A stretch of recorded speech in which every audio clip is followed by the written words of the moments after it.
Hello student, ગયા લેક્ચરમાં આપણે ચેપ્ટર નંબર 9માં બે ઇમ્પોર્ટન્ટ ટોપિક જૈવ રક્ષણાત્મકતા, બાયોફોર્ટિફિકેશન અને સિંગલ સેલ પ્રોટીન વિશે આપણે માહિતી આપેલી હતી.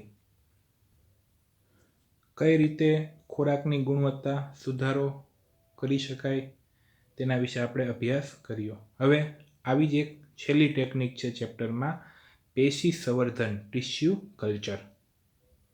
તો આપણી જે પરંપરાગત જે કૃષિ પદ્ધતિઓ છે તે વધતી જતી વસ્તીની જે ખોરાકની માંગ છે તેને પહોંચી વળવા અસમર્થ છે. તો માટે હવે પાક સુધારણા કાર્યક્રમોનો ઉદ્ભવ થયો, નવી આધુનિક ટેકનોલોજીનો વિકાસ થયો, જેને આપણે પેશી સંવર્ધન તરીકે ઓળખીએ છીએ. તો ખોરાકની માંગને પહોંચી વળવા 1950માં આ પદ્ધતિ વિકસાવાઈ છે. તો પેશી સંવર્ધનની આપણે પહેલાં વ્યાખ્યા આપીએ. તો પેશી સંવર્ધન એટલે વનસ્પતિના કોષ, પેશી કે અંગોને કોઈ ચોક્કસ સંવર્ધન માધ્યમમાં ઉછેરી તેની જાળવણી અને વૃદ્ધિ કરવી. આ પ્રક્રિયા સંપૂર્ણપણે પ્રયોગશાળામાં થાય છે અને એક પ્રકારની કૃત્રિમ પ્રક્રિયા છે. તો અહીં જે કોષ, પેશી કે અંગનો ઉપયોગ કરવામાં આવે છે તેને નિવેશ્ય એટલે કે એક્સપ્લાન્ટ કહે છે. તો આ પદ્ધતિમાં વનસ્પતિનો કોઈ પણ ભાગ, કોષ, પેશી કે અંગને ટેસ્ટ ટ્યુબમાં જંતુમુક્ત પરિસ્થિતિમાં ઉછેરવામાં આવે છે. તેના પોષક માધ્યમમાં સુક્રોઝ જેવા કાર્બનિક પદાર્થો, અકાર્બનિક ક્ષારો, વિટામિન, એમિનો એસિડ ઉમેરવામાં આવે છે અને સાથે વૃદ્ધિ નિયામકો તરીકે જે વૃદ્ધિ પ્રેરક અંતઃસ્રાવો છે, ઓક્સિન અને સાયટોકાઇનિન, તે પણ ઉમેરવામાં આવે છે. પરિણામે આ નિવેશ્યમાંથી એક સંપૂર્ણ છોડ વિકસાવી શકાય. સંપૂર્ણ પ્રક્રિયા જંતુમુક્ત પરિસ્થિતિમાં કરવામાં આવે છે. તો આ પદ્ધતિનો ઉપયોગ કરી ખૂબ જ ઓછા સમયમાં મોટી સંખ્યામાં વનસ્પતિઓનું પ્રસર્જન કે પ્રવર્ધન કરી શકાય છે. તો આ પદ્ધતિને માઇક્રો પ્રોપેગેશન, સૂક્ષ્મ પ્રવર્ધન કહે છે. તો 1950 દરમિયાન વૈજ્ઞાનિકોને એવું જાણવા મળ્યું કે નિવેશ્ય એટલે વનસ્પતિનો કોઈ પણ ભાગ છે જેમાં કોષ, પેશી કે અંગ લઈ શકાય.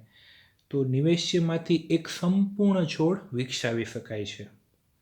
તો આ માટે વનસ્પતિના કોઈ પણ ભાગને લઈને તેને જંતુમુક્ત પરિસ્થિતિમાં ટેસ્ટ ટ્યુબમાં સંવર્ધિત કરવામાં આવે છે એટલે કે ઉછેરવામાં આવે છે. તો કોઈ પણ કોષ, પેશી, અંગ એટલે કે નિવેશ્યમાંથી સમગ્ર છોડનું જે સર્જન થવાની ક્ષમતા છે તેને પૂર્ણ ક્ષમતા એટલે કે ટોટીપોટેન્સી કહે છે. તો કોઈ પણ કોષમાંથી સમગ્ર છોડ સર્જન થવાની જે ક્ષમતા છે તેને પૂર્ણ ક્ષમતા કહે છે. તો વનસ્પતિની આ એક અગત્યની લાક્ષણિકતા છે કે પોતાના કોઈ પણ ભાગમાંથી છોડનું સર્જન થઈ શકે. તો આ સંવર્ધન માધ્યમમાં કાર્બનના સ્ત્રોત તરીકે સુક્રોઝ, આ ઉપરાંત અકાર્બનિક ક્ષાર એટલે કે ખનિજ તત્વો, વિટામિન્સ, એમિનો એસિડ તથા ઓક્સિન અને સાયટોકાઇનિન જેવા વૃદ્ધિ નિયામકો આપવામાં આવે છે. આ પદ્ધતિઓના ઉપયોગ દ્વારા ખૂબ ઓછા સમયમાં મોટી સંખ્યામાં વનસ્પતિનું પ્રસર્જન શક્ય બને છે. તો આમ પેશી સંવર્ધન દ્વારા હજારોની સંખ્યામાં વનસ્પતિનું જે સર્જન થાય છે, માટે આ પદ્ધતિને સૂક્ષ્મ પ્રવર્ધન એટલે કે માઇક્રો પ્રોપેગેશન કહે છે. તો પેશી સંવર્ધનની આ પદ્ધતિમાં નિવેશ્યમાંથી એક સંપૂર્ણ છોડ પ્રાપ્ત કરવામાં આવે છે. આ માટે વનસ્પતિનો કોઈ પણ ભાગ લઈને તેને જંતુમુક્ત પરિસ્થિતિમાં ટેસ્ટ ટ્યુબમાં સંવર્ધિત કરવામાં આવે છે અને આ ભાગમાંથી સમગ્ર છોડ બનવાની જે ક્ષમતા છે તેને પૂર્ણ ક્ષમતા કહે છે. સંવર્ધિત માધ્યમમાં કાર્બનના સ્ત્રોત તરીકે સુક્રોઝ તેમજ અકાર્બનિક ક્ષાર, વિટામિન, એમિનો એસિડ તથા ઓક્ઝિન, સાઇટોકાઇનિન જેવા વૃદ્ધિ નિયામકો આપવામાં આવે છે.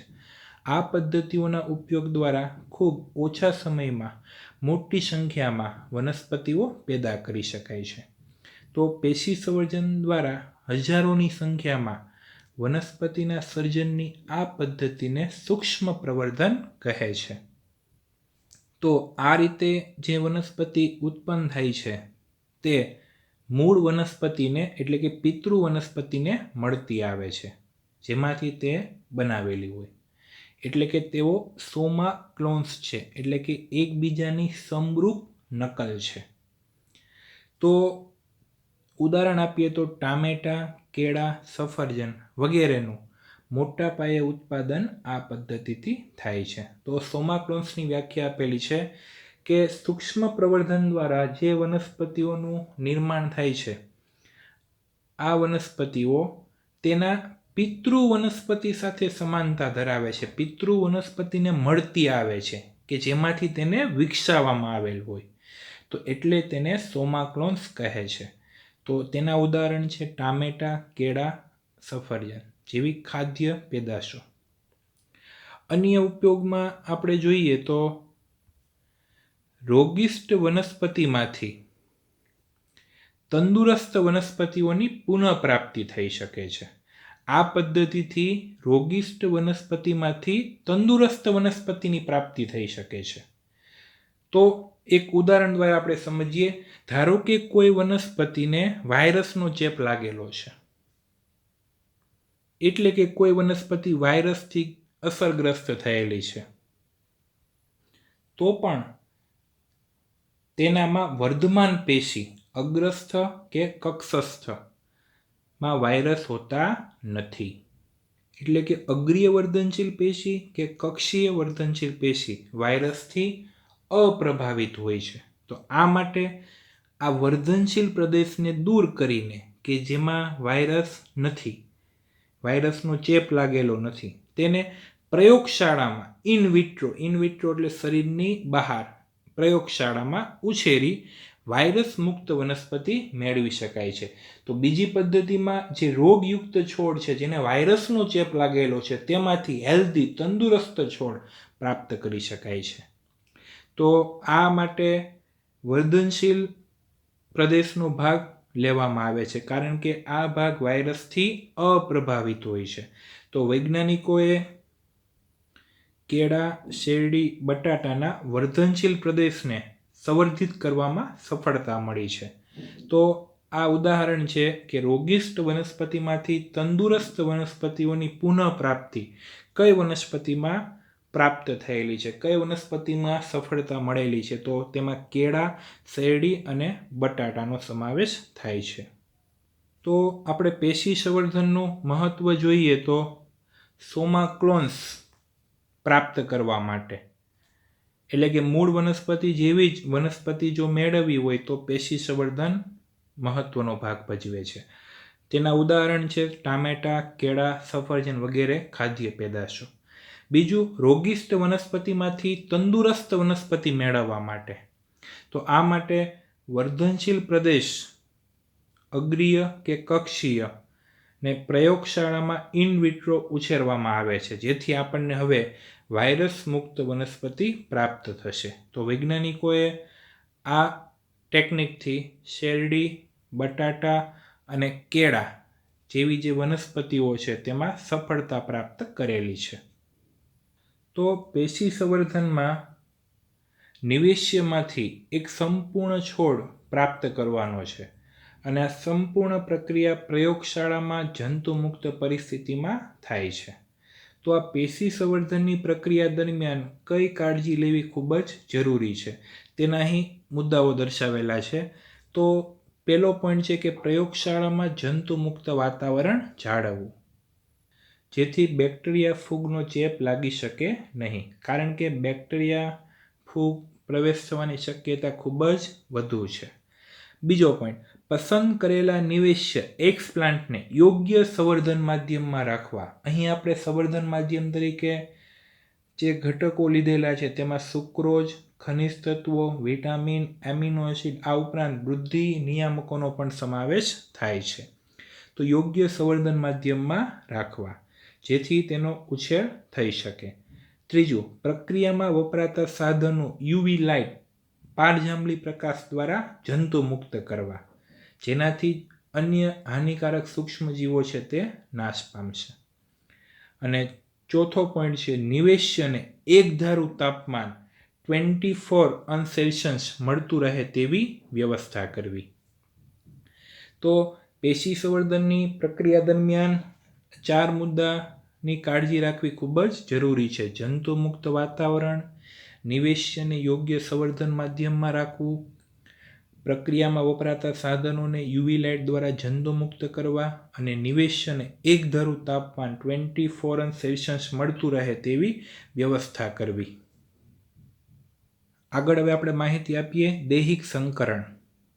તો વૈજ્ઞાનિકોએ એકાકી કોષને અલગ તારવી એટલે કે એક કોષને અલગ કરીને તેની કોષ દિવાલનું પાચન કર્યું અને તેમાંથી નગ્ન ખુલ્લો પ્રોટોપ્લાઝમ એટલે કે જીવરસ પ્રાપ્ત કર્યો.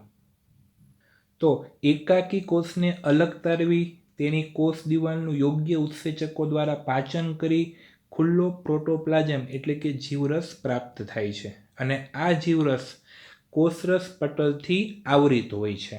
અહીં આપણે કોષ દિવાલનું પાચન કરીને પ્રોટોપ્લાસ્ટ જીવરસ પ્રાપ્ત કરેલો છે. તો વૈજ્ઞાનિકોએ આવા ઇચ્છિત લક્ષણો ધરાવતા બે ભિન્ન જાતના પ્રોટોપ્લાસ્ટ જીવરસને સંયોજિત કરીને સંકર જીવરસ પ્રાપ્ત કર્યો જેનો વનસ્પતિના સર્જન માટે ઉપયોગ કરી શકાય છે. તો કોઈ બે ઇચ્છિત લક્ષણો ધરાવતી વનસ્પતિ લીધી, તેના બંને વનસ્પતિના જીવરસને અલગ કર્યા અને ત્યારબાદ તેને ભેગા કરીને સંકર જીવરસ પ્રાપ્ત કર્યો જેનો હવે નવી વનસ્પતિ સર્જન માટે ઉપયોગ કરી શકાય છે. તો આવી જાતોને દૈહિક સંકર જાતો કહે છે, સોમેટિક હાઇબ્રિડ વેરાયટી. અને આ પદ્ધતિને દૈહિક સંકરણ એટલે કે સોમેટિક હાઇબ્રિડાઇઝેશન કહે છે. તો દૈહિક સંકરણની અહીં વ્યાખ્યા આપેલી છે કે ઇચ્છિત લક્ષણો ધરાવતા બે ભિન્ન જાતના જીવરસને સંયોજિત કરી સંકર જીવરસ મેળવી શકાય છે. તો આવી જે સંકર જીવરસ દ્વારા હવે નવી વનસ્પતિના સર્જન માટે તેનો ઉપયોગ કરવામાં આવે છે. તો તેને પરિણામે જે જાતનું નિર્માણ થાય છે તેને દૈહિક સંકર જાત અને આ પદ્ધતિને દૈહિક સંકરણ પદ્ધતિ કહે છે. તો ઉદાહરણ આપેલું છે કે ટામેટા, એક વનસ્પતિ ટામેટા તેના જીવરસનું જોડાણ બીજી વનસ્પતિ બટાટા તેના જીવરસનું સાથે જોડાણ કરીને જે સંકર વનસ્પતિ પ્રાપ્ત થયેલી છે તેનું નામ છે પોમેટો. આ સંકર વનસ્પતિમાં ટામેટા અને બટાટા બંનેના અડધા લક્ષણો જોવા મળે છે પરંતુ તેમાં વ્યવસાયિક ઉપયોગ માટે ઇચ્છિત લક્ષણોનો સમન્વય સાધી શકાયો નથી એટલે કે આ પ્લાન્ટ સક્સેસફુલ જોવા મળ્યો નહીં અને તેનું વ્યાપારીકરણ ન થઈ શક્યું.